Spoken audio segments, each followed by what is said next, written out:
y lo utiliza en el YouTube. Muy bien, muchas gracias por esperarnos. Muy buenas tardes. Son las 3:07 aquí por Centroamérica. En el Perú son las 4:07. Y así va transcurriendo el tiempo. Estamos en este espacio con Danilo Quijano. Hemos titulado esta conversada, este abordaje como Perú colonial. Podría ser, debería haber sido en interrogantes, Perú colonial. ¿Y por qué abordamos el tema Perú? Porque nosotros somos parte de un espacio de articulación continental que se llama Vía la Soberana, donde habemos diferentes movimientos, diferentes pueblos que ya venimos trabajando, reuniéndonos, articulándonos desde hace 4 o 5 años atrás. Hemos tenido 2 encuentros ya aquí por Centroamérica. Y una de las organizaciones desde el Perú que forman parte de ese espacio es justamente Rondas Campesinas del Perú, una de los movimientos sociales dinámicos que se ha estado moviendo en los últimos tiempos, especialmente a raíz de las últimas elecciones también. ah, y como el dolor, la situación difícil que viven los pueblos del Perú lo están soportando, especialmente los sectores marginados, excluidos del país, pues por eso es que nosotros ingresamos con este tema y es el segundo abordaje que hacemos en la semana. Muchas gracias, Danilo Quijano, por estar con nosotros. Por favor, saluda a la audiencia. ¿Quién es Danilo Quijano? Te conocemos como investigador social. Hemos leído alguna de tus notas en las redes, alguna entrevista que te han dado por allí, pero por favor, preséntese a la audiencia. Gracias por la invitación, Ollantay. Gracias también a los compañeros, compañeras que se conectan desde distintos lugares de Latinoamérica o Via Yala.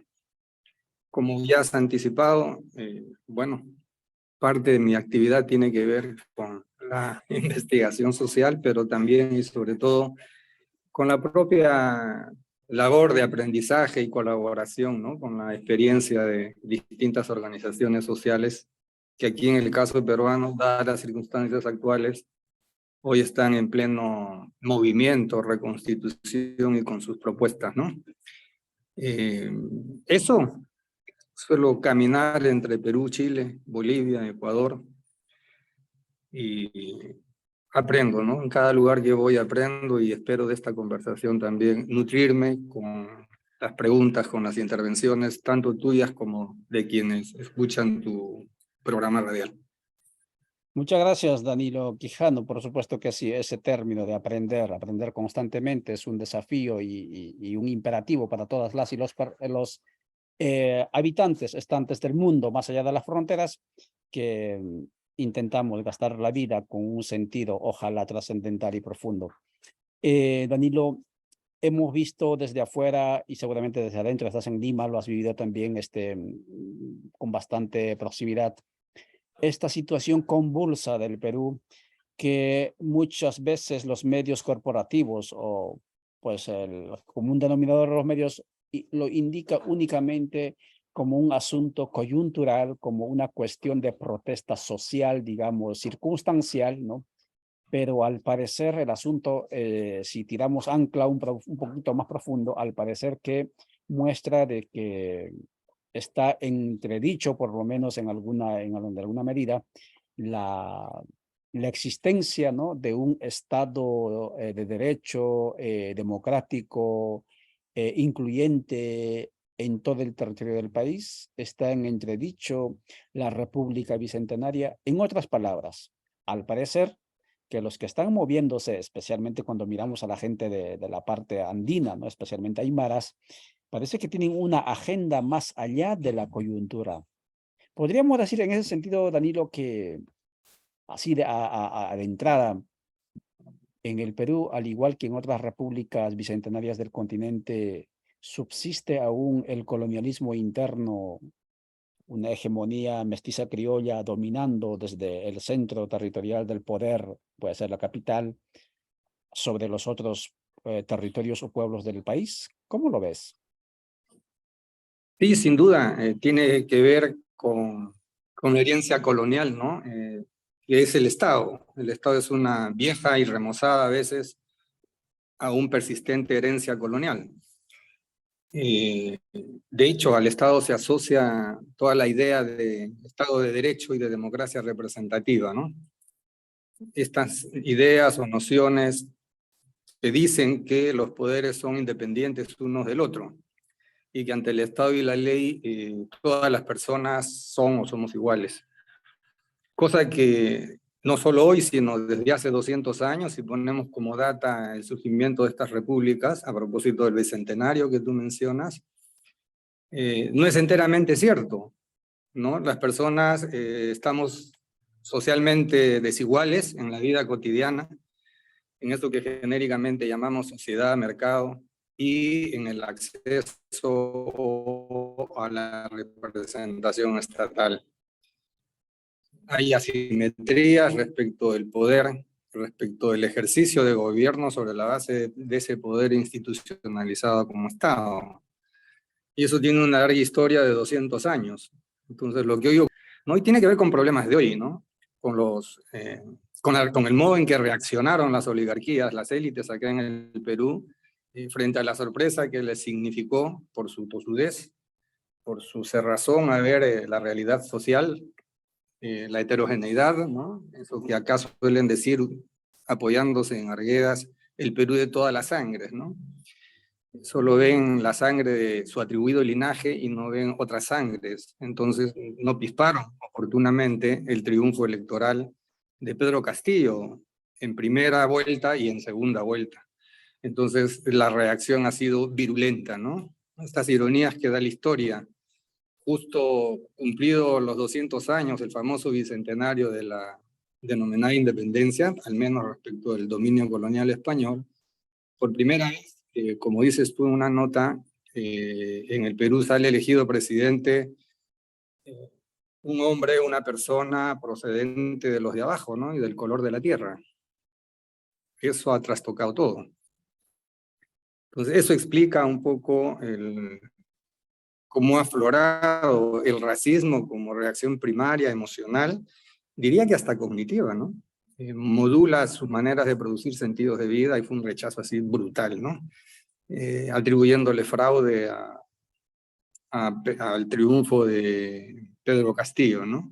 Eso es en lo inmediato, pero la República y el Estado que insurge en 1821 ha sido un Estado y una República con los indios, pero en contra de los indios, o con los indígenas y en contra de los indígenas. Ha sido, antes como hoy, manejado por élites, podemos usar el nombre de criollo o de oligarquías, busquen el objetivo que quieran, pero élites finalmente y comportándose como tales, ¿no? Y esa hegemonía no indígena tiene también un origen histórico, ¿no? No es casual, por lo menos en el caso peruano, ¿no? Que yo creo que toda América del Sur, básicamente,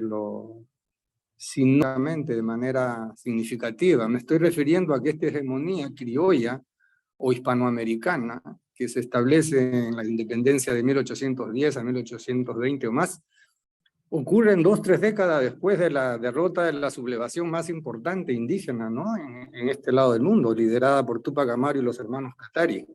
Solo la derrota de ese gran movimiento, que no solo fue indígena, la hegemonía y liderazgo fue sin duda alguna indio o indígena, o como quieran denominarlo. Pero era un conjunto de alianzas también con sectores llamados por entonces y tal vez hoy criollos, ¿no? O capas medias, si tú quieres, si me permiten un lenguaje más sociológico, ¿no?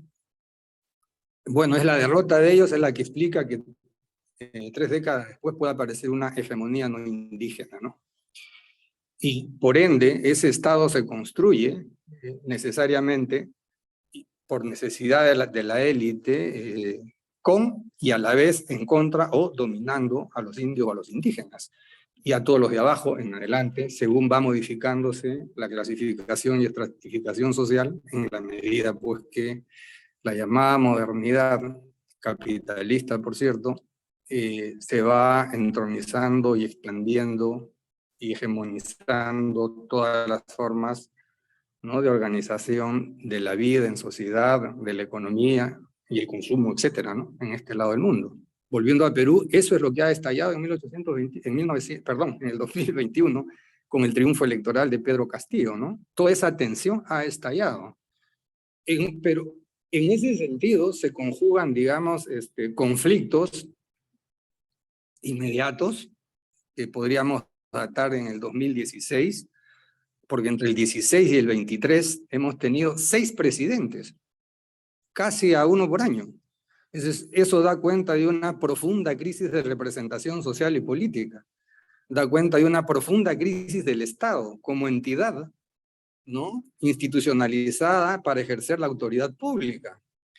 Y en ambos casos da cuenta de una profunda crisis de la democracia, de la llamada democracia representativa, por ende, del Estado de Derecho y de la independencia de poderes. Todo eso se trizó. Esa institucionalidad no fue capaz siquiera de dar cabida y curso y desenlace legítimo, sin contratiempos, a un simple proceso electoral en el que emerge Pedro Castillo como triunfador y presidente. Entonces, ese es un problema inmediato, concreto del Perú, pero que tiene toda esa raíz histórica a la que he aludido, que hoy sería un poco distractivo meternos en eso. Pero ojo, eso no solo es peruano. O sea, acabamos de ver desde el estallido social de octubre del 19 en Ecuador, primero en Ecuador, y en la primera quincena de Ecuador, y la segunda quincena, si no me equivoco, en Chile, ¿no? Profundos cuestionamientos.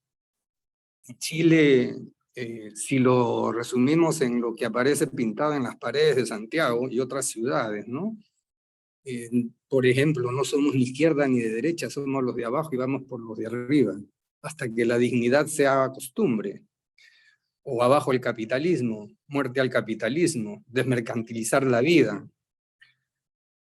O esta performance del grupo Las Tesis, ¿no? Estas 4 mujeres que ha circulado por todo el mundo y ha sido traducido, interpretado y actuado como performance en infinidad de países por infinidad de mujeres, ¿no? Un violador en tu camino, que alude a una crítica radical y frontal al patriarcado y al machismo, ¿no? En la que dice todo Estado opresor es un macho violador, y la culpa no era mía, ni dónde estaba, ni cómo vestía. Y hay en el estallido social chileno, no solo se está pidiendo democracia en el sentido formal del término, no solo se está pidiendo Estado de Derecho en el sentido también formal o real del término, sino hay una profunda crítica al patriarcado y al machismo como sentido de vida, ¿no? Como modo de también organizar las relaciones sociales y de poder. Eso está ocurriendo en Chile. En Chile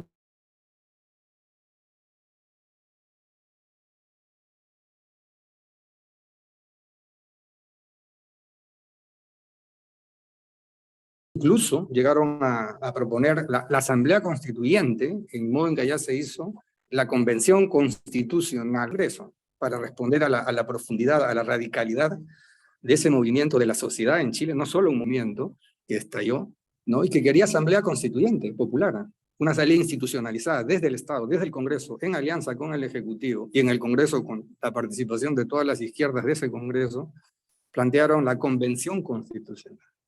Y aún con esta cortapisa, la sociedad se expresó y logró un 80% de representación, superó los 2/3, que se lo habían impuesto como mecanismo para establecer mayoría capaz de elaborar una constituyente.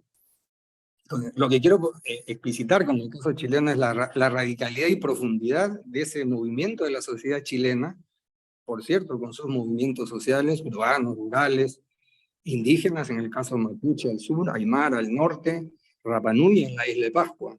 Esa es la radicalidad que ocurrió el 2019 en Chile, como en el primer semestre también en Ecuador, el movimiento liderado por la CONAIE, por la Confederación de Nacionalidades Indígenas del Ecuador. Ahí era observable, ¿no? Si me permiten hablar en términos de una hegemonía visible o una vocería o un liderazgo visible indígena en las negociaciones o en las presiones con el presidente Lenín Moreno. E incluso tuvo que trasladar, si no me equivoco, su gobierno a Guayaquil, ¿no? Entonces en Bolivia también, ojo, en Bolivia también ocurrió lo que gracias a a una especie de apelativo que le puso el presidente de entonces, Evo Morales, a las manifestaciones urbanas, sobre todo las de La Paz, porque los jóvenes universitarios salieron en La Paz a bloquear las calles, las avenidas con pitas. Entonces, Evo Morales les decía, ustedes están haciendo una revolución de pititas. Así no se bloquea una calle, si quieren yo les puedo hacer talleres. Bueno, poco después se está renunciando, ¿no? Está renunciando. Ahí también hubo un estallido social. Lo que pasa es que cuesta admitirlo, sobre todo para las izquierdas latinoamericanas, porque claro, Evo Morales era visto, y él así se presentaba como el primer presidente indígena de América del Sur, lo cual probablemente es cierto, ¿no? Yo creo que es cierto, pero habría que entrar a analizar las políticas de su gobierno. ¿Por qué en 14 años de gobierno de él, por ejemplo, el extractivismo siguió puro y duro en Bolivia? El caso emblemático es el TIPNES, ¿no? El territorio indígena Parque Isiguro Sécure, que son pueblos indígenas amazónicos que son colonizados por quechos y aymaras, masistas, del partido de gobierno, con una legislación y un andamiaje institucional de autoridad pública estatal, ¿no? A favor de lo mismo. Entonces, todos esos estallidos ocurren más o menos el 19. En el Perú es un año después. El 20, cuando acá hay un golpe de Estado contra Vizcarra, ¿no? Que el vicepresidente que reemplaza a Pedro Pablo Kuczynski, quien es Bacao, ¿no? Entonces aquí hay todas las 24 regiones del país, las ciudades principales, salieron desde las capas medias y los sectores populares, sobre todo los jóvenes, se levantaron. Y el gobierno de Merino duró 5 días, se tuvo que ir. Entonces, con lo cual, lo que quiero decir para volver al Perú, y con eso termino esta parte, aquí hay crisis de larga data, crisis históricas en curso, y hay crisis de larga coyuntura, que se conjugan en el caso peruano, ¿no? Entonces, está en crisis la autoridad pública estatal, la representación democrática que se constituye sobre la base de esa autoridad pública llamada Estado o Estado-Nación, ¿no? Eso estalló. La promesa de la democracia, de igualdad, estalló en Perú y en América Latina y en el mundo. Y en el mundo. Y eso es responsabilidad no solo de las derechas, sino también de las izquierdas. Y ese es el lado que no siempre se ve, ¿no? Muchas gracias. Danilo Quijano conversando con nosotros en esta tertulia que hemos denominado Perú Colonial. A raíz justamente de la convulsa, recargada situación sociopolítica que está viviendo este Perú, este país bicentenario, que en cuestión de unos días va a estar que en 204 años de existencia. Porque el 28 de julio es su aniversario patrio y va a haber problemas, porque la gente en Lima en este momento continúan moviéndose. Dijeron, miren, nosotros hicimos el alto porque pues el clima le salvó a la señora Boluarte, porque el fenómeno del Niño fue lo que nos impidió llegar a Lima. Ahora que más o menos se ha superado el asunto, vamos a volver a Lima, y así fue el 19 de julio pasado, hace días atrás, unos días atrás, estuvieron en Lima bastante gente, al igual que en otros departamentos o regiones del país. Danilo, la otra cuestión es, entendemos que la agenda, como muy bien decías en la antesala, digamos, está la Asamblea Constituyente, hay unos sectores que exigen la renuncia, bueno, todos exigen la renuncia, adelanto de elecciones, me imagino enlazado con ello, está el tema de restitución o libertad de Pedro Castillo, etc. Pero la pregunta es, en las agendas, en las aspiraciones políticas de estos sectores movilizados, ¿existe esta conciencia en alguna medida, si acaso lo has notado, de un proceso de emancipación mucho más profundo que únicamente hacer que el Estado-nación funcione, ¿no? Y de alguna medida, digamos, les provea ciertos beneficios o derechos, ¿no? Puesto que la emancipación, la independencia justamente es diferente a eso, es pensar un nuevo Estado, es pensar nuevas instituciones, nuevos proyectos de vida. ¿Existe esa conciencia en algún sector movilizado en estos tiempos en el Perú?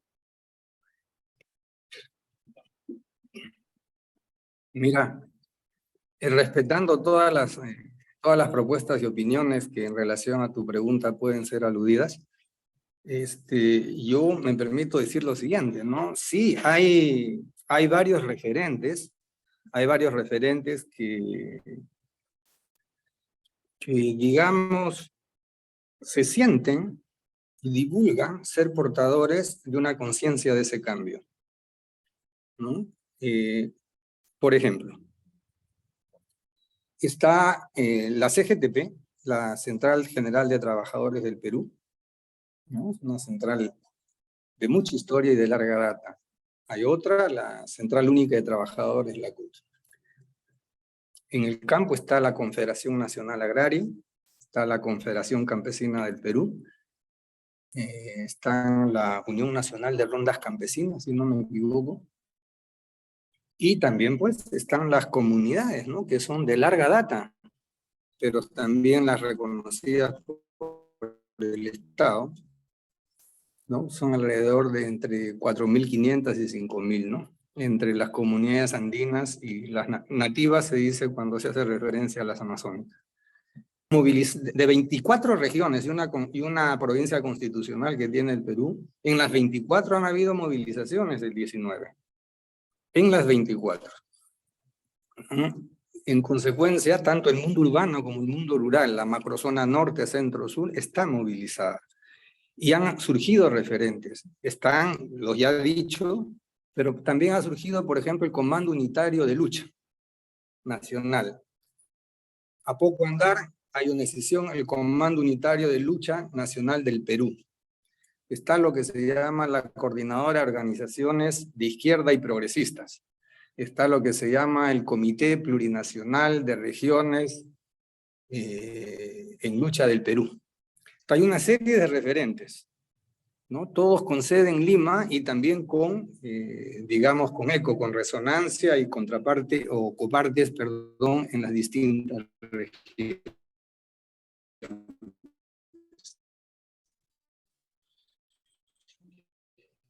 Y claro, anuncia de la presidenta Boluarte, el cierre del Congreso, unos dicen convocatoria de elecciones generales, como la CONULP, ¿no? Está la CGTP, la CUT y este Comité Nacional de Lucha, pero otros dicen, en lugar de elecciones generales, dicen libertad y reposición a la presidencia del presidente Castillo, y solo él podría convocar a un adelanto de elecciones, ¿no? Hay esos matices en estos referentes. Sin embargo, en esta movilización, la del 19 de julio recién pasado, pero como en las mismas movilizaciones de diciembre, ¿no? Cuando el expresidente Pedro Castillo da su autogolpe fallido, ¿no? Porque él llama a cerrar el Congreso.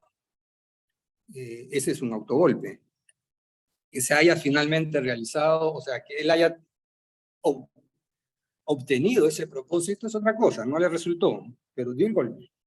Habría que preguntarse más bien qué lectura tenía él de la realidad social peruana y de su propia correlación social y de poder para llegar a tomar una decisión que finalmente le salió adversa, porque terminó preso. Que su prisión, que no hubo antejuicio, que eso es ilegal, correcto, pero en situaciones de crisis políticas las medidas son políticas. No estoy justificando la decisión del Congreso, que sin duda era golpista, que sin duda lo quería vacar, que como ya hemos conversado en el momento anterior, ahí las oligarquías tienen sus voceros, por ende, desde el inicio no reconocieron la legalidad ni legitimidad, ¿no?, del triunfo electoral de Pedro Castillo. Eso no está en duda, por favor. No quiero confundirlos en ese sentido, ¿no? Pero él le dio pie, le dio argumento, ¿no? Para que en las circunstancias políticas que vivía el Perú, bueno, pues esas derechas, esas minorías que sumadas hacen mayoría en el Congreso, finalmente le apliquen esta suerte de, para algunos, un golpe congresal, ¿no? Y Castillo termina fuera del gobierno. Quienes inmediatamente se mueven en reacción y en defensa de su voto, y por ende, por deriva, en defensa de la continuidad de la presidencia de Pedro Castillo, son sobre todo las comunidades aymaras y quechuas de la macrorregión sur, en particular de Puno. Eso lo quiero subrayar. Las izquierdas no tienen fuerza, no la tuvieron, hoy no la tienen y no estoy seguro que mañana la tengan. No porque yo no quiera, sino porque ese es, por lo menos desde lo que yo veo, el estado de situación de ellas, ¿no? Entonces son las comunidades aymaras y quechuas las que sostienen la resistencia. Incluso la denominación de la toma de Lima es una especie de eufemismo, porque mandan delegaciones hacia Lima, porque Lima es la sede central de gobierno, es la sede central de los órganos del Estado. Es más, es la sede central de los órganos de dirección política de los partidos, por igual de derecha o izquierda, ¿no? Producto del centralismo que caracteriza a estos estados-nación latinoamericanos, incluidos a los estados plurinacionales de Ecuador y Bolivia, la gente tiene que marchar hacia La Paz. Perdón, si es Bolivia, hacia Lima, si es Perú. Disculpa, es como en Chile, marchaban hacia Santiago y gran movimiento indígena ecuatoriano organizado en la CONAIE, tanto andino como amazónico, ¿no? o afroecuatoriano, tenían que marchar hacia Quito. Por eso Lenin Moreno huye hacia Guayaquil, ¿no? Bueno, la toma de Lima es un eufemismo, porque Lima, si se quiere, ya está tomada desde los años 50. Los famosos cono norte, sureste, los denominados antes barriadas, después pueblos jóvenes y hoy urbanizaciones populares, ¿no? Son los descendientes o los familiares o los paisanos de todas las regiones del Perú, costeñas, andinas o amazónicas. Yo y muchos como yo somos hijos de población provinciana migrante. En mi caso, permítanme la anécdota personal y no voy a insistir en ella. En mi caso, mi padre es ancashino, sobre 3.000 metros de altura. Mi madre es cajamarquina, es el Lendín, José Gálvez. Cerquita, a media hora de Chota. Entonces, ¿qué es lo que quiero decir? Lima no es la toma de Lima. Son sus pares, sus parientes que los anteceden, habitando Lima, los que hicieron el famoso paro nacional del 19 de julio, que marca el comienzo del fin del proceso revolucionario de las Fuerzas Armadas en sus dos fases, ¿no? Pasa por una asamblea constituyente, ¿no? Y con el retorno de los militares a sus cuarteles y con la reinstitucionalización de aquello que se denomina democracia representativa en el Perú. Entonces son ellos, o sea, Lima ya está tomada en ese sentido, ¿no? Entonces, pero es relevante insistir en el rol protagónico, tanto antes como hoy, de la comunidad, porque es la comunidad, la entidad social, que ejerce su autoridad pública y establece en cabildo o asamblea marchar hacia Lima. Como en los años 70, la comunidad urbana autogestionaria de Villa El Salvador, ¿no? En clave actual, en su experiencia de autodeterminación y autogobierno, decide pues organizarse como comunidad urbana y no como cooperativa de vivienda que quería el gobierno militar de entonces. La importancia que tiene pues entonces la comunidad como entidad social capaz e idónea para ejercer, ¿no?, su autoridad pública y el gobierno del autogobierno. Esa tensión está fuerte en el país, en el Perú hoy. Y estos referentes no lo ven. La CGTP, la CUT y el Comando Nacional Unitario de Lucha, ellos se articulan a partir de su estructura sindical. ¿Te das cuenta? No es la entidad social semejante a la comunidad. En la comunidad los cargos rotan permanentemente, duran un año, y hay que rotar, no hay reelección. En los sindicatos hay reelección, como en el Congreso, como en las alcaldías, como en diputados, como en senadores, ¿no? Entonces, la redistribución del poder al interior de una entidad social no estatal es permanente. La promoción de nuevas gentes en el ejercicio de autoridad, la producción de conocimiento para esos exactos fines es permanente. En la tradición sindical o en la tradición partidaria, y en este caso en las izquierdas como en las derechas, el partido es el que produce el conocimiento. Las masas son ignorantes. Las masas saben lo que no quieren. El partido sabe lo que le conviene. Y el partido media la relación entre sociedad y Estado. y administra el Estado en favor de la sociedad. Ese es para decirlo en breve, ¿no? Para decirlo en breve, cuáles sean las variantes ideológicas de las izquierdas o de los movimientos sindicales. Y todos estos referentes participan gente que vienen de las izquierdas, ¿no? Hoy partidarizados o no, da lo mismo. No se trata de denostar o estar en contra de los partidos, sino de mirar la experiencia del siglo XX a lo que han conducido la hegemonía y el solo manejo de los partidos. Es un tema muy central, ¿no? Muy central, que es en la burocratización y estatización de todas las experiencias de autodeterminación y autogobierno. El caso boliviano, el proceso de cambio fue estatizado. El protagonismo de la organización social de las comunidades, por ejemplo, el pueblo-nación Carajara, ¿no? O los distintos pueblos amazónicos, los chimán, los yuracaré, los mojeños, que habitan el Tíbnis, no eran tomados en cuenta para efectos de decidir las políticas de expansión de frontera agrícola, de exploración minera, petrolera, etc. Volviendo al caso peruano, insisto, ¿no? La fuerza de esta resistencia y de esta respuesta, y que ha animado a Lima a movilizarse el 19 de julio recién pasado, según referencias oficiales dadas por el ministro del Interior, se han movilizado 20.000 personas o 21.000 personas en Lima. Miren, las dos grandes movilizaciones anteriores, si en Lima se movilizaron 3.000 o 5.000, era mucho. Era mucho. Y mencionaba hace un momento a... Perdón, me ha salido una imagen. ¿Se me escucha, Ollantay? Hola. Hola, ¿se me escucha? Sí te escuchamos, sí. Ya, perdón. Mira, este pasado 19 de julio, te repito, según informes del Ministerio Interior, hay 21.000 movilizadas en Lima. Que de regiones hayan llegado a la región Lima, pues 3.000, ya ponle 5.000, ya 15.000 de Lima nos hemos movilizado. En las movilizaciones anteriores, limeños movilizados, si han llegado a 3.000 o 5.000, de diciembre a mayo, mucho. Pude ver una movilización en Villa El Salvador, en el territorio, lo que fue escenario de la comunidad urbana autogestionaria Villa El Salvador, esa bella experiencia, ¿no?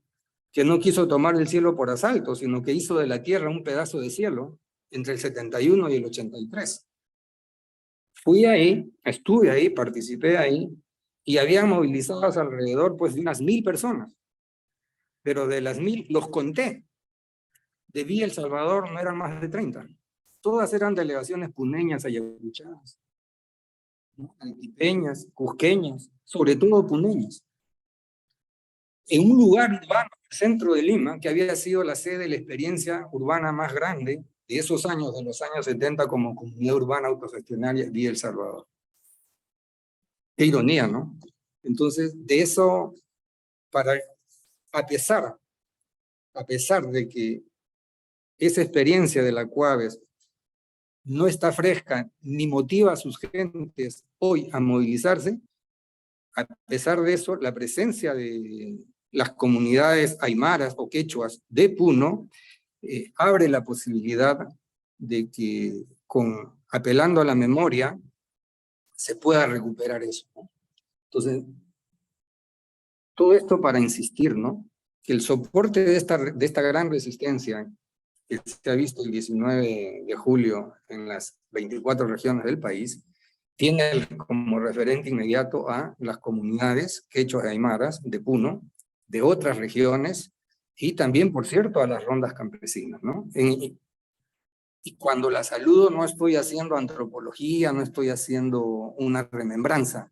Están vigentes, están activas, tienen vida propia, propuesta propia. Y la menciono porque son entes de ejercicio, entes sociales, entidades sociales que ejercen autoridad pública, adentro y en contra del Estado. Esa es la disputa. Están acá con una propuesta clara de renuncia o destitución de la presidenta, cierre del Congreso, algunos convocatoria a nuevas elecciones, otros proponiendo la restitución del presidente Castillo, etc.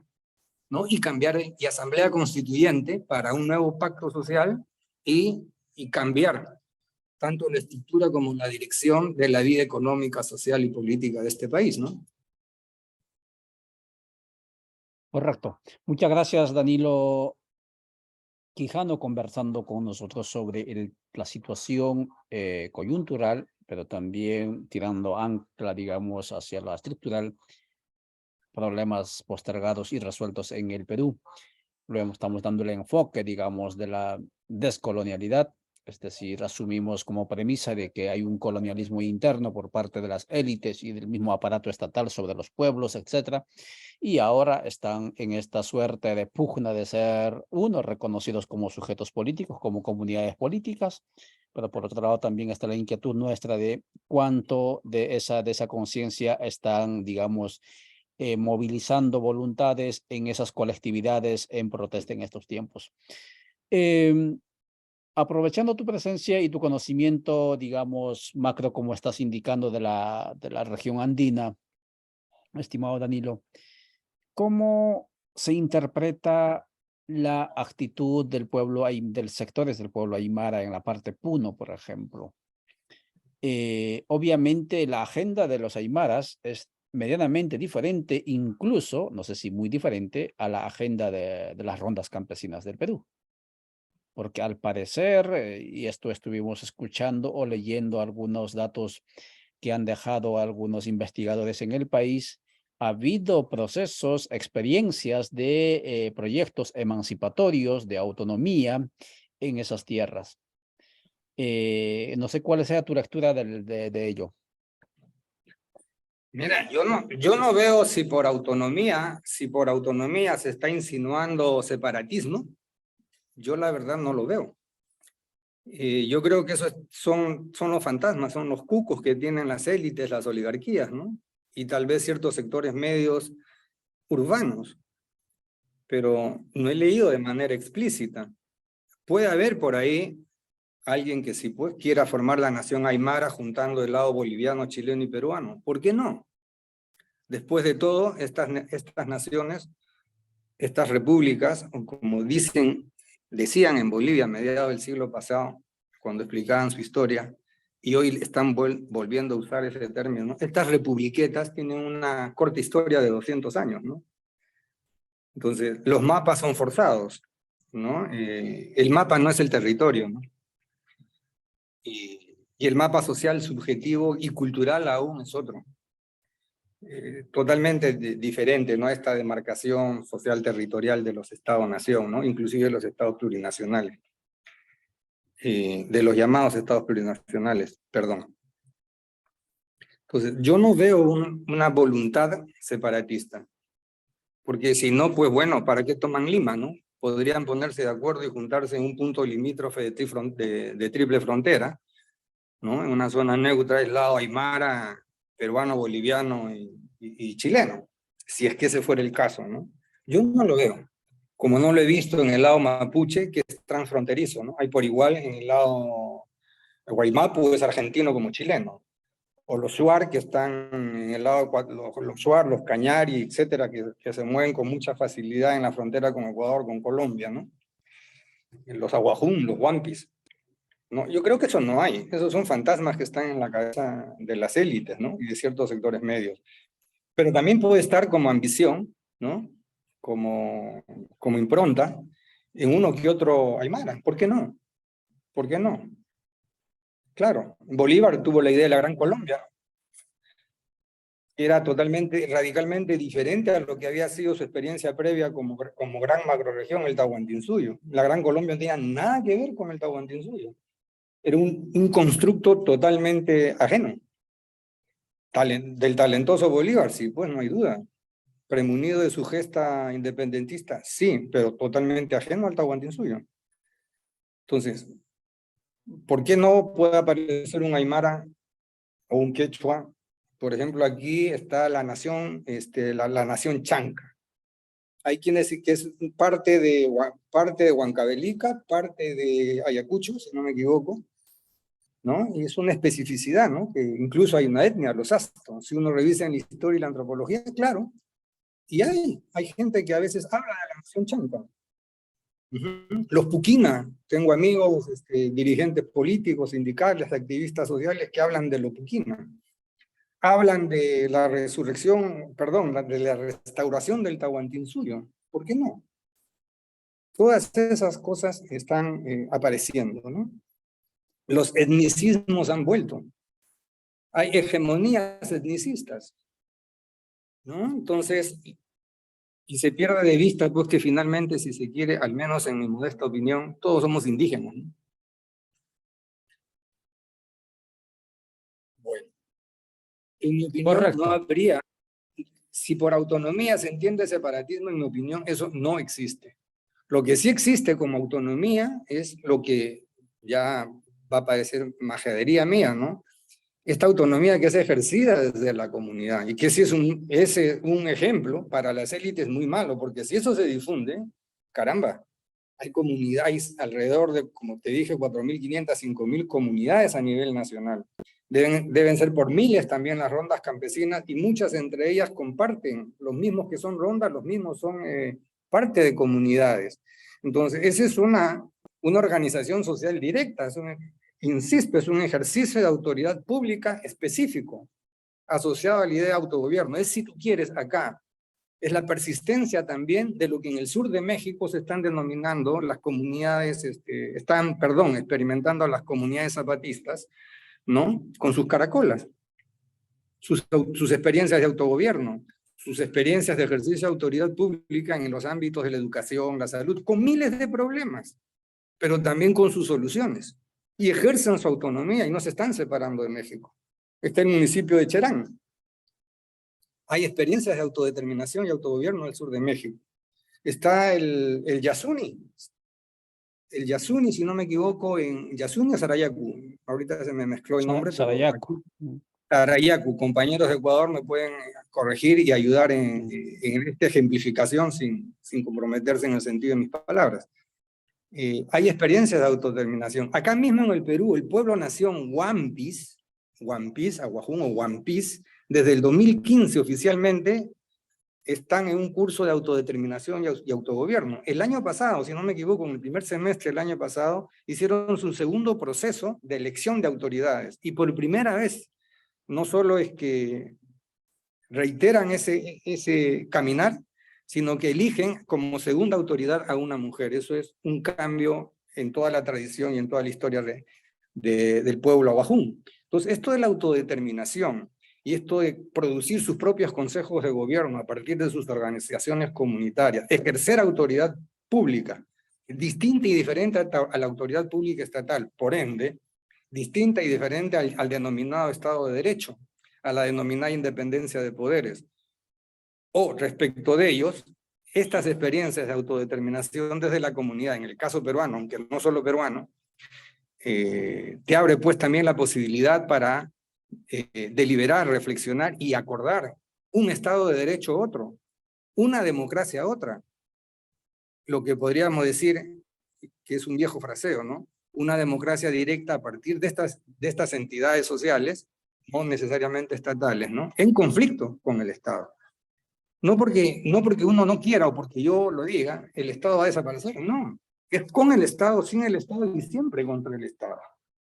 No ha habido gobierno progresista o de izquierda en América del Sur una vez que ha llegado al Estado, o gobierno popular o de izquierda, que no haya terminado atrapado en los laberintos del Estado. Insisto, es parte del engranaje de la dominación colonial, ¿no? De la colonialidad del poder. En ese sentido, y para terminar esta parte, yo no soy tan dado a hablar de lo colonial, porque lo colonial siempre implica una externalidad, como que un dominio de un otro sobre uno. Es el dominio, la instalación de dominio militar, político, económico, de una externalidad de un otro respecto de otro, ¿no? Y no, prefiero moverme más en las propuestas de la colonialidad y descolonialidad, en el sentido de que básicamente todos participamos de este sistema mundo capitalista, ¿no? De su modernidad, que no es sino, como diría Mignolo, a quien conversamos fuera de programa, ¿no? Él suele hablar de la diferencia colonial. Bueno, América Latina, el Perú, si tú quieres, es la diferencia colonial dominada, pero sus oligarquías también. Sus élites, sus oligarquías también son parte de la diferencia colonial dominada. Por lo mismo también, no ha habido ni habrá, no una oligarquía o una burguesía nacional, menos aún nacionalista. Entonces, la emancipación de los humillados y ofendidos de este lado del mundo, del Perú y de toda América Latina, de los pueblos indígenas, en el entendido de que también todos somos indígenas, ¿no? Será obra de ellos mismos, de nosotros mismos. No va a haber burguesía nacional, no hay, no hubo, ni habrá, ¿no? En consecuencia, eso es algo que hay que tener muy presente. Entonces, volviendo al tema de los Aymara, y apoyándome en la experiencia boliviana, Álvaro García Linera, un tipo talentoso, estudioso, investigador y con capacidad de gobierno, hombre de Estado, todos lo conocen, tú lo conoces bien, Ollantay, él solía decir, pues, el modo de producción capitalista andino-amazónico, y hablaba de una burguesía aymara, para poder validar su primera etapa de desarrollo capitalista en el proceso de cambio boliviano. Y claro, como no había burguesía nacional, todo lo hacía como capitalismo estatal, estatizando todo, y se callaba la boca respecto de sus alianzas con los grupos de poder oligárquico, industriales y financieros de Santa Cruz, pero de todo Bolivia. Y los 14 años de proceso de cambio fue la estatización de la emergencia de lo social, de la emergencia de la comunidad, de la marca en Bolivia, subordinada bajo la ideologización y su disciplinamiento en el partido, el MAS. El instrumento político para el cambio. El instrumento político para el cambio es la confluencia de distintas organizaciones sociales propias, originarias y sindicales urbanas, al servicio de las luchas de la organización social del pueblo. Eso se mimetiza, se yuxtapone en el MAS, y el MAS llega al gobierno, y la fusión del MAS con el Estado se estatiza el proceso de cambio. Eso es una arista, y eso, ¿por qué menciono eso? Porque eso está ocurriendo acá en este momento. Está ocurriendo ahorita las diferencias en las izquierdas y en los referentes que menciono, no necesariamente en las comunidades aymara, aunque podría estar, no tengo información precisa al respecto, ¿no? Ellos tienen una clara propuesta. El ejercicio de autoridades de su comunidad, no están en este partido, en este otro o en este referente. Vienen a Lima, se mueven, en primer lugar se mueven en su región, y en segundo lugar vienen a Lima, con recursos propios, Entonces, si lo que digo es cómo lo digo, porque puede ser discutible para ustedes, concluyo, ¿no? Para las élites en el Perú y fuera del Perú es un mal ejemplo el rol, el protagonismo de las comunidades, en particular las aymaras y quechuas de Puno, pero no solo de Puno, porque con ellas emerge una otra forma de organizar la autoridad pública, eso que se llama el poder popular, ¿no? Es eso mismo que está en la CONAI y su Consejo Nacional de Gobierno y el Congreso de los Pueblos en Bolivia. En Ecuador. Y en Bolivia, lo que pasó desapercibido porque coincidió con la crisis y caída de Morales, de Evo Morales, fue también el Parlamento de los Pueblos que organiza la CIDOB y su pretendido Consejo de Gobierno, la CIDOB, quien organizó la 8ª y 9ª marcha defendiendo el TIMNIS adentro y en contra del Estado y el gobierno administrado por Evo Morales y el MAS. Su símil en Chile son las asambleas ciudadanas territoriales autoconvocadas, que surgen por docenas y centenares en las ciudades principales de Chile, donde la población se congrega para deliberar y proponer a su gobierno local, al municipio, ese Estado, desde su entidad como asamblea territorial, ¿no? Otra entidad de ejercicio de poder público, proponer políticas concretas, y desde ahí presentarle al gobierno central. Entonces, eso es lo que emerge. Esas son las comunidades zapatistas al sur de México. Eso es el municipio de Cherán. Y eso mismo es el pueblo Huampis en el Perú. O sea, no estoy especulando. De todo eso hay información en internet. Doctor Google puede ayudarles en ese sentido, ¿no? Entonces, es un otro poder el que emerge. América Latina es el epicentro de eso. Y volviendo al Perú, por favor, los partidos políticos de derecha o de izquierda no tienen que decir, no tienen que hacer. Son parte de la crisis, son parte del problema. Termino con dos parafraseos, uno de Bassadre, un historiador peruano, y otro de José Carlos Mariátegui. Los voy a parafrasear. Bassadre decía: el Perú es un problema, tiene un libro titulado Perú, problema y posibilidad. En mi opinión, el Perú es más un problema que una posibilidad. Mariátegui tiene otro libro que compila ensayos bajo el título Peruanicemos el Perú. Yo voy a usar la frase de un amigo: desperuanicemos el Perú. Porque el Perú es eso que hoy somos. De acuerdo. Por supuesto que sí. Esta ha sido la conversada con Danilo Quijano. Y claro, en sus palabras, en sus referencias, usted podrá ver lo desafiante que son lo que está planteando, ¿sí? Desperuanicemos el Perú o desguatemalicemos, etcétera. Lo que está tocando es la estructura política de la modernidad.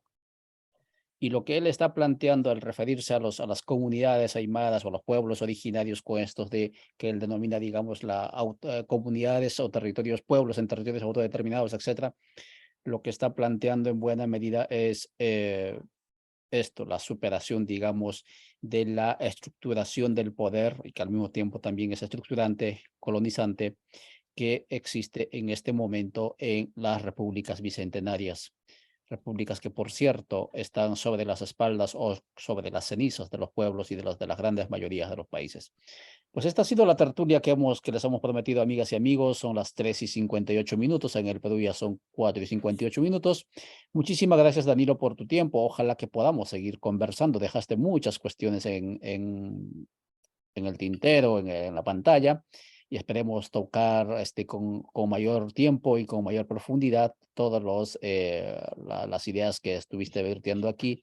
Y muchísimas gracias por tu tiempo. Te dejo un par de minutos, si acaso quieres epilogar, resumir todo lo que dijiste para tenerlo también registrado. Adelante, por favor, Danilo. Decir que lo que está en disputa no es el acceso y el control al Estado, no es que las izquierdas le disputen a las derechas el acceso y el control del Estado. Tampoco se trata de que los de abajo le disputen a los de arriba el acceso y el control del Estado. Lo que está en conflicto, histórico de hace 200 años o más, 500 años si quieren, ¿no? Es la emergencia de un poder otro como autoridad pública social ejercido desde la comunidad, entidades no estatales, con una vieja herencia colonial institucionalizada como Estado-nación, hoy transvertida como Estado plurinacional, pero bajo cuyo cobijo ocurre la misma clasificación y desigualdad social, ¿no? Entonces hay que desmontar eso. Eso es lo que está en disputa. Son dos horizontes de sentido, son dos modernidades diferentes. No es la larga noche, no es el lado oscuro de la modernidad capitalista que alude Migiñolo, por ejemplo, a propósito de lo de colonial, ¿no? Sino se trata de una modernidad otra, ¿no? Que fue truncada a fines del siglo XV, ¿no? Pero que vuelve a aparecer y que hoy más o menos se aglutina pues bajo la denominación de buen vivir y buen gobierno, ¿no?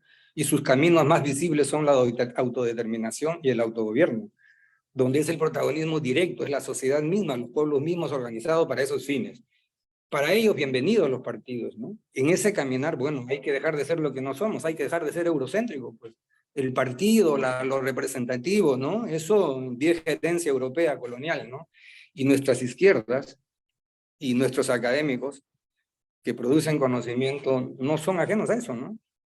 Entonces hay que limpiarnos de esas telas de arañas y ojalá pues ayudarnos entre todos, ¿sí? ¿No? Nadie tiene el único modo ni el mejor modo de hacerlo. Finalmente, Ollantay, agradecerte a ti también la invitación, la paciencia, y a todos tus oyentes, mi gratitud, mi reconocimiento, y bueno, tengamos siempre presente pues, ¿no? Que el Ubuntu, ¿no?